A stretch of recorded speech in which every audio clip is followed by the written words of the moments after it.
Cela fait près de 10 ans qu'Aïcha Wakil n'est pas venue ici, mais cette ancienne proche de Mohamed Youssouf s'en rappelle comme si c'était hier.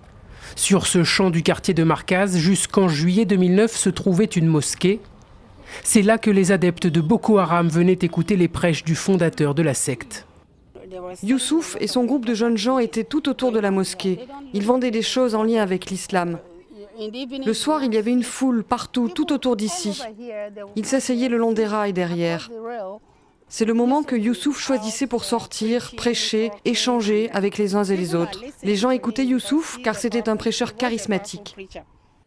Un prêcheur charismatique que l'on voit sur ces images.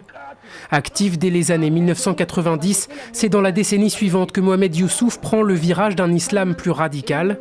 Ralliant de plus en plus de fidèles, à Maïdougouri, son pouvoir croît face à celui des autorités, jusqu'à ce qu'une goutte d'eau ne fasse déborder le vase.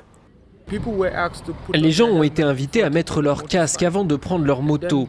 Mais ensuite, les membres de la secte ont estimé que c'était contraire à leurs croyances idéologiques et que leur turban les protégeait.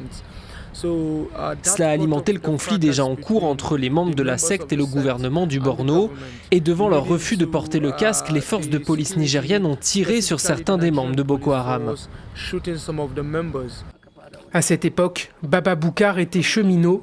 Lui aussi se souvient des violences qui l'ont obligé à fuir et qui ont tué la vie locale, à commencer par le commerce. La gare de Maïdougouri était une plaque tournante où les Peuls venaient pour le commerce. Il y avait des boutiques partout où les gens passaient la nuit à faire des affaires. Mais les forces de sécurité ont tout détruit ici. La guerre est donc ouverte. Mohamed Youssouf sera finalement tué en détention le 30 juillet 2009. C'est son bras droit, Aboubacar Shekau, qui prendra la relève et le chemin de la clandestinité. La secte Boko Haram devient alors un groupe armé. Et depuis, en quelques 10 ans, on estime qu'il a fait plus de 27 000 morts et 2 millions de déplacés.